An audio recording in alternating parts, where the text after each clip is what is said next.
성도님들, 최근에 예수님의 제자들 중에서 정말 이름 없이 빛도 없이 성빈 제자들을 보고 있는데요. 그런데 오늘 보게 될 마태는 예수님의 제자 중에서 그나마 비교적 유명한 편에 속한 제자입니다. 왜냐하니 신약 성경을 탁 펼치면 제일 먼저 만나는 책이 바로 마태복음이기 때문입니다. 이건 뭐 교회 안 다니는 사람들도 잘 압니다. 마태복음이 제일 앞에 있다라는 거. 그리고 우리는 마태복음을 통해서 다른 복음서에서는 볼 수 없는 예수님의 설교들, 그 유명한 산상수훈이나 천국 비유에 대한 설교들을 이제 만날 수 있습니다. 또 아브라함으로부터 줄기차게 이어져 내려온 메시아에 대한 소망이 어떻게 이루어지고 있는지, 즉 구약에서 했던 메시아에 대한 약속이 신약에 와서 어떻게 이루어지고 있는지를 마태복음을 통해서 가장 잘 확인할 수 있습니다. 그래서 예수님의 12제자 이름 다 못 외우시는 분들 많으실 겁니다. 그럼에도 마태가 예수님의 제자였다라는 건 대부분 다 아실 겁니다. 근데 성도님들, 마태가 예수님의 제자였다라는 건 잘 아는데 마태가 어떤 제자였는지, 또 예수님과 함께 뭘 했는지 여기에 대해서는 잘 모릅니다. 그럴 수밖에 없는 것이 성경의 마태에 대한 기록이 별로 없기 때문입니다. 성경에는요, 마태가 한 말이라고는 단 한마디도 나오지 않습니다. 마태가 무슨 말 한 거 하나도 안 나옵니다. 그나마 마태에 대한 기록이라고는 공감복음에 나오는 바로 오늘 본문의 내용이죠. 마태 부르심에 관한 내용, 이것뿐입니다. 그것도요, 오늘 본문처럼 몇 절? 딱 한 절, 딱 한 절입니다. 솔직히 좀 이상하죠. 이 예를 제가 목사님들의 비유를 한번 해볼게요. 보통 목사님들에게 가서 목사님의 부르심은 어떻게 시작되신 겁니까? 목사님의 소명은 무엇입니까? 라고 이야기를 해달라고 하면 대부분 짧게 이야기하실까요? 자세히 이야기하실까요? 엄청 자세하게, 엄청 길게, 엄청 장황하게 이야기하십니다. 몇 년도에 내가 무슨 일이 있었는데, 그래서 내가 오랫동안 얼마 동안 어디 가서 기도를 했는데 하나님께서 나를 이렇게 인도하셨고, 그래서 하나님께서 내가 이렇게 와서 여기까지 왔다. 이 이야기를 한 반나절 들어야 됩니다. 굉장히 길고 자세하게 이렇게 말씀을 하십니다. 왜냐하면 그럴 수밖에 없죠. 목사님들에게 있어서 그 부르심의 순간은 자기 인생 전체에서 가장 중요한 순간이기 때문입니다. 너무나도 중요한 순간이기 때문입니다. 이건 저 역시도 마찬가지고요. 제가 제 부르심의 순간에 대해 간증 안 하는 이유는 한 반나절 걸릴 것 같아서 그런 겁니다.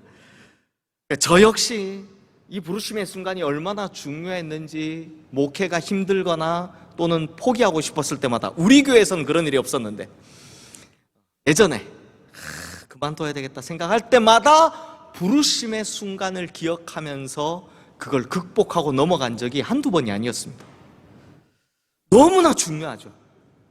그런데 이에 비해서 마태는요, 너무나 간단합니다. 마태가 세관에 앉아 있는데 마침 예수님께서 싹 지나가시다가 마태를 보고선 나를 따르라 하시니 그가 일어나 따라갔다. 이게 끝입니다.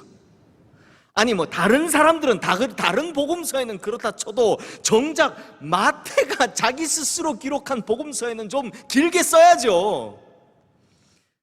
마태조차 자기 부르심에 대한 순간을 딱 한 절로만 기록하고 있는 겁니다. 아니 무슨 예수님께서 마태에게 막 무슨 체면술 같은 거라도 막 거셔서 나를 따라오너라 이런 걸까요? 아니면 신묘한 능력으로 막 샥 홀려서 데려가신 걸까요? 그래서 오늘 설교 준비하면서 가장 깊이 고민했던 질문이 바로 이거였습니다. 주님, 도대체 어떻게 마태는 나를 따르라 라는 이 한마디에 벌떡 일어나서 예수님을 따라갈 수 있었던 걸까요? 긴 말도 아니고 딱 한마디, 나를 따르라. 이 답을 찾기 위해 성경을 통해서 얻을 수 있는 마태에 관한 정보를 몇 가지 좀 추려봤습니다. 먼저 마태 아버지 이름은 알페오, 즉 헬라식 이름으로 기록된 반면에 마태 이름, 즉 본명은 레위였다라는 겁니다. 즉 마태복음에만 마태라고 써 있고요, 나머지 마가복음, 누가복음엔 전부 다 레위라고 기록하고 있습니다. 그러므로 이걸로 알 수 있는 게 뭡니까? 당시 제자들에게는 마태라 불린 것이 아니라 레위라고 불렸다는 겁니다. 이게 아마 마태라는 이름은요, 나중에 이후에 선교를 위해서 헬라식 이름으로 이제 바꾼 것 같습니다. 그리고 또 하나 알 수 있는 것은 우리 성도님들께서도 잘 아시다시피 마태의 직업은 뭐다? 세리다라는 겁니다. 세리가 뭔지 잘 아시죠? 세금 걷는 사람. 동족들에게 세금을 걷어서 로마에 갖다 바치면서, 그리고 자기 이익도 이렇게 탁 떼먹는, 즉 동족의 고혈을 빨아먹는 통에 유대인들에게 매국노, 배신자, 죄인 중에 죄인으로 취급받던, 지옥의 불쏘시개로 취급받던 바로 그 세리였다라는 겁니다. 성도님들, 이 두 가지의 정보로도 우리가 충분히 알 수 있는 게 있습니다. 먼저 마태 본명이 레위였다 라는 것을 통해 마태가 속한 지파가 어딘지 알 수 있습니다. 네, 마태는 레위 지파였을 확률이 거의 99.999%입니다. 100%란 이야기입니다. 지난번에도 말씀드렸죠. 유대인들은 아기가 태어나면 누구의 이름 잘 땁니까? 자기 지파의 조상 중에서 훌륭한 사람의 이름을 따서 짓는 풍습이 있다고 말씀드렸습니다. 그 중에서도 특히 자기 지파 시조의 이름 붙이기를 좋아했습니다. 그래서 유다 지파 출신 중에 제일 많은 이름은 유다고요, 레위 지파 출신 중에 제일 많은 이름은 레위였습니다. 그러니 마태 본명이 레위다. 이건 마태가 곧 레위인, 즉 원래는 제사장이 되었어야 할, 제사장이 될 수 있는 레위 지파 출신이었다는 겁니다. 이를 뒷받침하는 것이요, 이를 뒷받침하는 것이 마태복음을 보면요, 그 어떤 복음서보다 구약에 대한 인용이 많습니다. 즉 구약 성경에 대해서 상당히 많이 알고 있었고요, 그 중에서도 특히 구약에 기록된 메시아의 오심에 대한 약속에 대해서 관심이 많았습니다. 그래서 구약에 기록된 예언이 예수님을 통해 어떻게 이루어져 가는지를 가장 잘 기록한 복음서가 마태복음인 겁니다. 그러니 그가 레위인이었다라는 걸 뒷받침하는 거죠. 거기다가 이걸 뒷받침할 아픈 역사적 사실이 있습니다. 제가 오늘 이게 좀 설명이 길면 안 되는데 하면서 고민하다가 꼭 알아두시면 좋을 것 같아서 제가 말씀을 한번 드려보겠습니다. 성도님들, 우리 기독교에서 3927이라고 하는 게 뭔지 아십니까? 무슨 비밀번호 같죠? 3927. 구약 성경 39권, 신약 성경 27권. 그래서 우리가 가진 이 성경은 모두 66권으로 되어 있습니다. 그래서 3927이라고 합니다. 그래서 우리 성도님들 중에 뭐 교회 가면 비밀번호 3927 쓰시는 분들 많으세요. 9191 쓰시는 분도 많고 9191 이렇게 쓰시는 분도 많고, 전화번호 뒷번호 3927이면 아, 교회 다니는구나, 이렇게 생각하시면 됩니다. 그런데 우리는 3927 66권인데 천주교는 신약은 27권 똑같습니다. 그런데 구약은 46권으로 우리보다 7권이 많습니다. 이게 왜 이러냐면, 이게 상식적으로 알아두시면 좋은데요, 기독교는요, 유대교가 보는 히브리어 성경, 이걸 제1경전이라고 하는데 이게 39권입니다. 39권입니다. 요걸 그대로 가져왔습니다. 그래서 이것만을 구약이다라고 인정하는 편이고요, 천주교는 우리가 보는 히브리어 성경 제1경전 39권 더하기 히브리어를 최초로 헬라어로 번역한 성경인 70인역 성경에 보면 제2경전이라고 해서 7권이 더 추가가 되어 있습니다. 그 내용은 대부분 신구약 사이나 뭐 우리가 잘 보지 않았던 에녹서 뭐 이런 것들인데요, 이 7권이 추가로 포함되어 있습니다.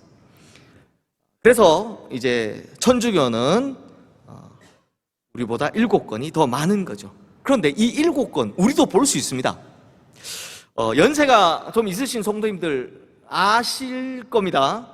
우리나라에서, 전 세계에서 특이하게 우리나라에서만 기독교와 천주교가 공동으로 성경을 편찬한 적이 있습니다. 혹시 아십니까? 공동번역. 집에 가면 막 이따마하게 공동번역 이렇게 가지고 계실 겁니다. 이 공동번역 성경에 보면 외경이란 이름으로 7권이 추가되어 있습니다.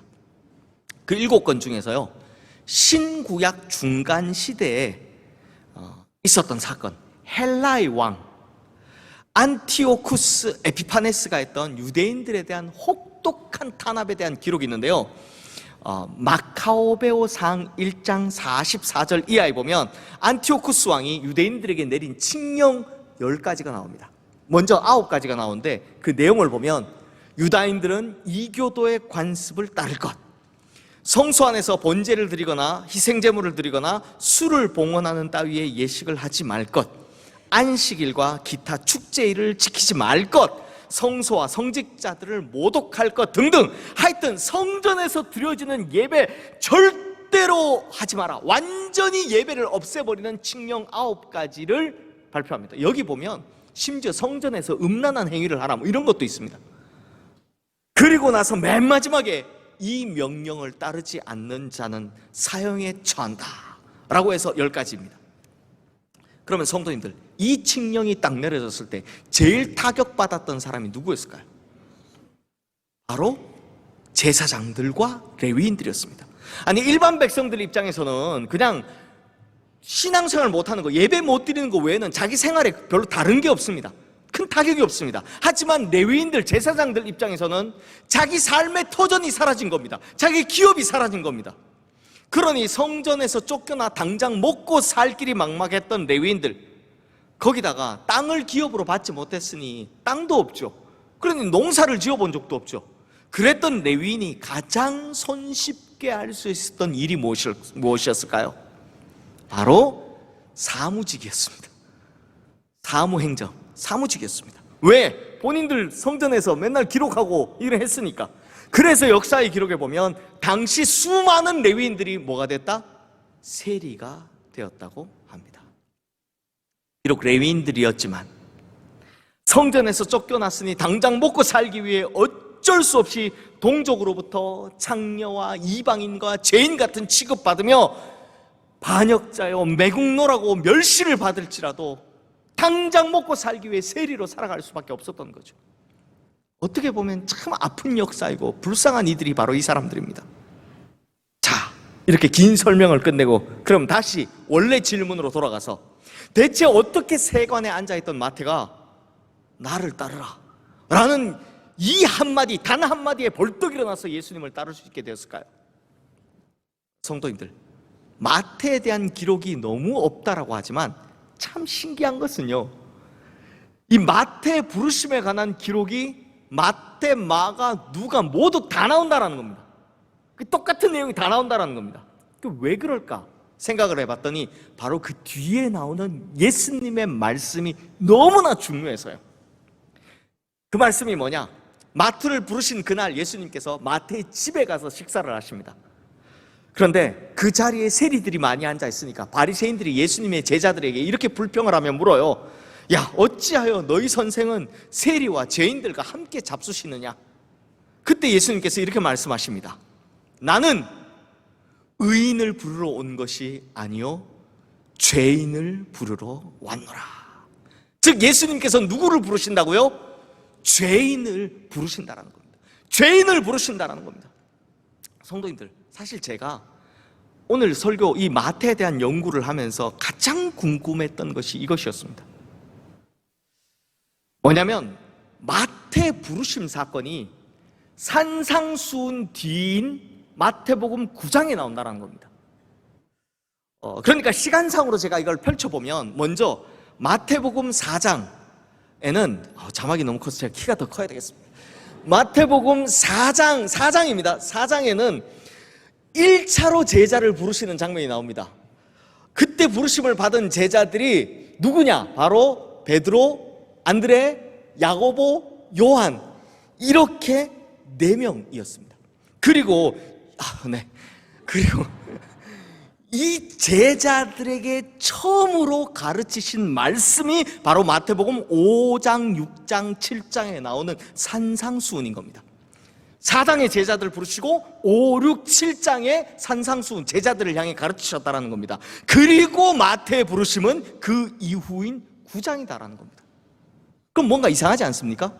성도님들, 예수님의 설교, 예수님의 가르침 중에 가장 유명한 것이 바로 산상수훈인데요. 그런데 이 산상수훈은 성경에서 오직 마태복음에만 기록되어 있습니다. 그래서 흔히들 산상수훈 이야기할 때 이렇게들 말씀하세요. 예수님의 제자였던 마태가 워낙 성격이 꼼꼼한 세리 출신이잖아요. 성격이 꼼꼼하다 보니 예수님은 말씀하신 걸 옆에서 듣고 잘 기록해 놓았기 때문에 우리가 마태복음을 통해서 산상수훈을 만날 수 있게 되었다. 혹은 레위인 출신 마태는 구약의 율법을 뛰어넘는 그 어려운 산상수훈 이야기할 때 가장 잘 이해할 수 있었기 때문에 그래서 마태복음에만 이 산상수훈이 기록되어 있다, 이렇게들 이야기하시거든요. 근데 다시 돌아가서 앞서 말씀드린 이 시간의 흐름으로 보면 이 당시 마태는 예수님의 제자입니까 아닙니까? 제자입니까 아닙니까? 아니죠. 다들 이렇게 다시요. 처음에 1차로 불린 건 베드로, 야고보, 요한 이 어부들, 야고보, 요한, 안드레 어부들이었고요. 이 제자들에게 가르치는 게 5, 6, 7장에 나오는 산상수훈이었습니다. 근데 마태는 9장의 부르심을 받았습니다. 근데 산상수훈이 마태복음에 써 있다니까요. 그럼 대체 어떻게 마태가 제자들에게 말씀하신 이 산상수훈을 기록할 수 있었을까요? 자, 여기서 알 수 있는 것이 있죠. 마태는 당시에는 예수님의 제자는 아니었을지언정 예수님의 지근거리에서 따라다니고 있었다는 겁니다. 가까이서 따라다니고 있었다는 겁니다. 그러니 마태는 이미 예수님께 푹 빠져 있었던 겁니다. 그렇다면 마태가 이 정도로 예수님께 푹 빠져 있음에도 예수님 앞에 나올 수 없었던 이유가 뭘까요? 그가 세리였기 때문입니다. 본인이 세리였기 때문입니다. 그러니 스스로 생각하기를, 아유, 나 같은 세리 따위가 무슨, 나 같은 죄인이 무슨 예수님을 따른다고, 이 생각이 있었기 때문입니다. 사실 누구라도 그랬을 겁니다. 나 같은 죄인을 누가 부르겠냐, 나 같은 죄인을 누가 선택하겠냐. 그러니 스스로 죄인이라는 자의식을 가진 마태는 나 같은 사람은 절대로 예수님의 부르심을 받을 수 없다, 절대로 예수님의 제자가 될 수 없다라고 생각하고 있었다는 겁니다. 우리도 그럴 때가 있죠. 예수님을 너무 사랑하는데, 예수님과 너무 함께하고 싶은데 지금의 내 모습이 마음에 턱 하고 걸리는 겁니다.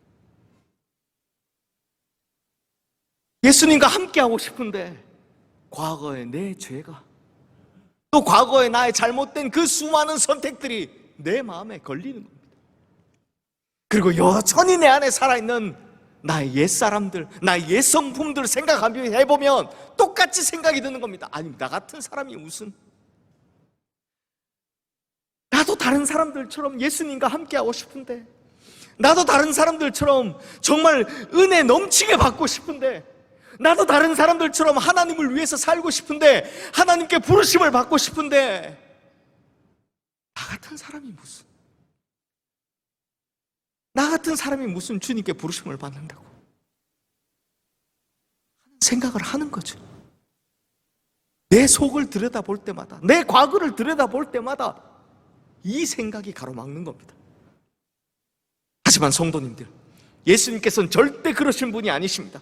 보십시오. 오히려 마태 속마음을 잘 알고 계셨던 예수님께서 그를 찾아오셔서 다른 것에 대해서 말씀하지 않으십니다. 그의 과거에 대해서, 그의 신분에 대해서, 그의 약점에 대해서, 그의 직업에 대해서, 이런 것들에 대해서는 단 한마디도 하지 않으십니다.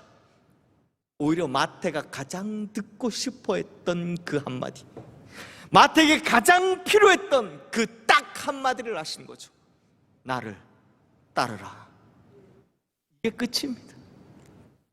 그러므로 성도님들, 예수님께서 마태의 부르심을 통해 우리에게 보여주신 것이 있습니다. 뭡니까? 나는 의인을 부르러 온 것이 아니라 죄인을 부르러 왔다라는 겁니다. 우리 같은 죄인 부르러 오셨다라는 겁니다. 즉 주님께서는 막 특정한 사람, 막 엄청 대단한 사람만 부르시는 것이 아니라 바로 죄인 나를 부르신다라는 겁니다. 주님께서는 막 특별한 사람, 훌륭한 사람만 부르시는 것이 아니라 진짜 바닥의 인생을 사는 사람조차도 충분히 부르심의 대상이 될 수 있다는 겁니다. 왜냐? 예수님의 마음의 크기는요, 무엇이든 누구든 다 담을 수 있을 만큼 크거든. 그러니 성도님들, 우리의 옛사람은 상관없습니다. 우리의 과거는 상관없습니다. 우리의 실패는 상관없습니다. 주님께서는 그런 우리도 다 품으실 수 있기 때문입니다. 그만큼 넓고 크시니까요. 성도님들, 저와 참 친한 목사님 중에 자신의 아픈 과거, 실패한 과거로 인해서 본인의 부르심에 대해서 굉장히 고민하셨던 분이 계십니다. 이분은요, 젊은 시절에 이제 군대에서 이제 간부로 근무하시면서 가정도 이루고 아주 평안하게 잘 사셨습니다. 흔히 우리가 말하는 안정감 있게 그냥 잘 살고 계셨습니다. 그런데 어느 날 이분이 예수님을 믿게 됐습니다. 그리고 예수님을 만나고 큰 은혜를 받은 겁니다. 그래서 속으로 자꾸 이런 생각을 하는 겁니다. 내가 주님을 위해서 살고 싶은데, 내가 주님을 위해서 살고 싶은데. 그런데 문제가 있었습니다. 그 아내가 신앙이라고는 없는 겁니다. 신앙 자체가 없고 오히려 예수 믿는 사람을 너무 싫어하는 겁니다. 고민하다 결국 아내에게 이야기를 합니다. 내가 지금 하고 있는 이 일 이제 그만두고 주님을 위해서 한번 헌신해보고 싶다. 그러자 그 아내 놀랍게 대답을 합니다. 그 즉시로 한 대답, 이혼하자. 그래서 이혼을 당합니다. 근데 이혼 당하니까 너무 큰 충격이 오는 겁니다. 그래서 하던 일은 그만두고, 그런다고 주님을 위해서 헌신하는 것도 아니고 그냥 너무 많은 방황을 하는 겁니다. 그래서 이 일 저 일 하는데, 그렇게 방황하는 그 순간에도 하나님께서는 오히려 이런 망가진 자신을 부르신다라는 그 깨달음이 계속 오더라는 겁니다. 그럼에도 나를 부르신다라는 이 확신이 계속 오더라는 겁니다. 사실 성도님들 생각해 보십시오. 당시에는요, 제가 신대원 입학할 때만 해도 그랬습니다.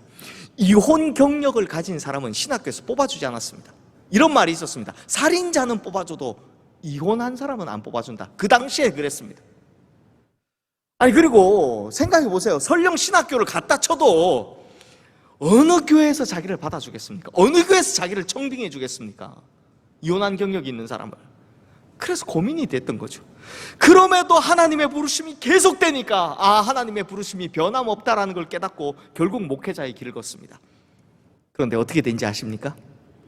참 감사하게도 하나님께서 은혜를 베푸셔서 부목사로 청빙을 받았는데요, 그 청빙받은 교회 담임 목사님께서 이분을 가만히 지켜보더니 마음에 드셨나 봅니다. 그래서 믿음 좋고 참한 자매님을 소개해줘서 지금은 그 사모님과 함께 알콩달콩보다는 꽉 잡혀서 잘 살고 계십니다. 사모님께 꽉 잡혀서 잘 살고 계시고요. 그리고 지금 어디서 청빙해 주겠나 했는데 지방의 모교에서 담임 목사로 청빙받아 아주 재미있게 사역 잘하고 계십니다. 성도님들, 제가 이 이야기를 어떻게 들을 수 있었겠습니까? 그분이 자신 있게 고백하셨기 때문입니다. 저한테 이야기해 주셨기 때문입니다. 즉 그분은 바닥의 인생에서도 자신을 부르신 하나님의 부르심에 대한 흔들리지 않는 확신을 가지고 계셨기 때문입니다. 하나님의 부르심에는 변함도 없고 후회도 없다라는 걸 그분이 믿으셨기 때문입니다. 그래서 제가 이번 설교 쓰는데 그분이 마태처럼 보이더라고요. 마태가 군부인구나. 그러므로 성도님들, 주님께서 우리를 부르실 때는 과거를 묻지 않으십니다. 과거에 우리가 어떻게 살아왔는지, 과거에 우리가 어떤 죄를 지었는지, 과거에 우리가 어떤 인생을 살았는지 그런 거 하나도 따지지 않으십니다. 그저 우리의 중심을 보시고 나를 따르라 말씀하실 뿐이다, 이겁니다. 그러므로 우리 성도님들, 내가 살아온 모든 걸음걸음을 다 아시는 주님께서는 내 모습이 어떠하든지 그거 아무 상관없이 내 모습 이대로를 불러주신다는 것입니다. 나를 부르신다는 겁니다. 그러므로 이렇게 좋은 주님의 부르심에 진정으로 감사할 줄 알고, 이렇게 좋은 주님의 부르심에 진정으로 응답할 줄 아시는 우리 모든 성도님들 되시기를 주님의 이름으로 축원합니다. 이제 말씀을 마무리하겠습니다. 사실 오늘 설교, 그나마 마태는 참 자료가 많아서 설교 쓰다 보니까 이만큼 길어져서 잘라낸다고 고민했습니다. 심지어 꿈에서도 그거 잘라내야 돼, 그거 없애야 돼, 그거 빼야 돼, 줄였는데요. 그럼에도 마지막에 제가 이 이야기만은 꼭 해야 되겠다라는 것이 있어 마지막에 가져왔습니다. 성도님들, 누가복음에 보면 마태복음의 부르심에 대해 기록한 장면에서 한마디를, 다른 복음서에 없는 한마디를 더 추가해서 기록하고 있는 것을 볼 수 있는데요. 지금 이제 화면에 뜬 누가복음 5장 27절 28절 말씀 우리 함께 읽겠습니다. 그 후에 예수께서 나가사 레위라 하는 세리가 세간에 앉아 있는 것을 보시고 나를 따르라 하시니 그가 모든 것을 버리고 일어나 따르니라. 뭐가 추가되었습니까? 그가 모든 것을 버리고 일어나 따르니라 입니다. 그러니까 마태가 예수님께로부터 나를 따르라 라는 말을 듣자마자 자기 재산, 자기 직업, 하여튼 자기 소유 등등 모든 것을 다 버리고 곧바로 예수님을 따라갔다라는 겁니다. 근데 저는요, 이 말씀을 묵상하면서 이런 생각이 들더라고요. 마태는 자기 재산, 직업, 소유 등등등 이런 것들 다 버렸죠. 그런데 뿐만 아니라 바로 이 순간 자신의 과거도, 자신의 옛사람도 다 버렸구나 하는 생각이 들더라고요. 그가 그 자리에 다 자신의 옛사람, 자기의 과거 다 버려두고 예수님을 따라갔구나. 성도님들, 마찬가지입니다. 주님의 부름을 받은 이유, 우리는 옛사람을 완전히 버려야 합니다. 과거와는 완전히 달라진 삶을 살아야 한다는 겁니다. 전 여기서요, 마태가 우리에게 보여주고자 하는 것이 있다고 생각합니다. 예수님 당시에 사실 예수님은 굉장히 많은 후원금을 받으셨거든요. 그 엄청나게 많은 돈을 가지고 있었습니다. 그러면 제자들 중에 누군가 한 사람은 그 돈을 맡아서 관리해야 했습니다. 그러면 예수님의 제자들 중에 가장 돈 계산 잘하고 돈 관리 잘할 사람 누굽니까? 당연히 마태죠. 왜? 전직이 세리니까. 그런데 마태는 그걸 하지 않습니다. 절대 하지 않습니다. 왜요? 다시는 자신의 과거로 돌아가고 싶지 않았거든요. 다시는 자신을 범죄케 하는 그 일에 손대고 싶지 않았거든요. 참고로 말씀드리면 이걸 누가 맡는지 아십니까? 가룟 유다가 그 돈을 맡았다. 너무 돈이 많으니까 그 돈을 몰래 계속 훔친 겁니다. 그러다 예수님께 들켰다라는 걸 알고 난 이후 내가 예수님을 팔아야지, 이 생각을 시작하는 겁니다. 사랑하는 성도님들, 앞서 말씀드렸듯이 마태의 원래 이름, 즉 당시에 불렸던 이름은 레위였습니다. 그런데 레위라는 이름을 스스로 마태로 바꾸죠. 왜 바꿨을까 생각해보면 그 이름의 뜻을 보면 알 수 있습니다. 성도님들, 마태의 뜻이 뭔지 아십니까? 마태는 많이 들어봤는데 그 뜻은 잘 모르셨죠? 오늘 잘 들으십시오. 마태의 뜻은 하나님께서 주신 선물입니다. 하나님께서 주신 선물. 그러면 성도님들, 성경에서 하나님께서 주신 선물을 뭐라고 합니까? 바로 은혜입니다. 하나님의 선물, 은혜가 하나님의 선물입니다. 즉 마태는 죄인이었던, 의인이 아니었는 죄인이었던 자신이 값없이 주신 은혜, 거저받은 은혜로 말미암아 구원을 받고 부르심을 입었다라는 거, 이걸 정확하게 깨달은 겁니다. 그래서 이제는 어떻게 사느냐? 은혜를 입은 자답게, 하나님께서 주신 선물을 받은 자답게, 구원받은 자답게 완전히 변한 새 사람으로 살게 되었다는 겁니다. 그래서 누군가가 후대의 마태를 이렇게 평가했습니다. 경멸과 멸시의 대상 마태, 존경의 사도로 바뀌다. 그러므로 성도님들, 지금 내 삶이 경멸과 멸시의 대상이라 해도 상관없습니다. 말 못할 상처와 아픔을 가지고 있다 해도, 그것을 숨기면서 산다 해도 상관없습니다. 바닥의 인생을 살아와서 나 같은 것이 무슨 이라 생각해도 상관없습니다. 주님의 은혜가 임하면 우리의 인생이 바뀌는 겁니다. 주님의 은혜가 임하면 우리의 이름이 바뀌는 겁니다. 그래서 경멸과 멸시의 인생, 아픔과 상처의 인생, 바닥의 인생을 산다 할지라도 주님의 은혜가 임하면 우리의 인생은 새로운 인생, 그것도 존경의 인생으로 바뀌게 될 줄 믿습니다. 그러므로 우리 성도님들, 우리의 과거를 보며 막 실망하시기보단 여전히 우리의 미래에 더 큰 소망을 두고 계신 주님, 그 좋으신 주님, 이렇게 좋으신 우리 주님을 잘 믿으며 이렇게 좋으신 우리 주님 잘 따라가는 새 인생 살아가시는 성도님들 되시기를 주님의 이름으로 축원합니다. 기도하겠습니다. 하나님 아버지, 우리가 어떤 삶을 살았던지, 우리에게 어떤 과거가 있든지 주님께서는 그것과 상관없이 은혜를 부어주심을 믿습니다. 오히려 경멸과 멸시의 인생, 상처와 아픔의 인생, 실패의 인생을 살아온 이에게, 바닥의 인생을 살아온 이에게 더 큰 은혜를 부어주심을 믿습니다. 그러므로 이제 우리에게 주님의 은혜가 임하게 하여 주시옵소서. 그래서 마태처럼 우리의 이름이 바뀌고 우리의 인생이 바뀌는 새 역사가 일어나게 하여 주시옵소서. 우리의 과거를 보시며 실망하시기보단 여전히 우리의 미래에 더 큰 소망을 두고 계신 우리 주 예수 그리스도의 이름으로 기도드리옵나이다. 아멘.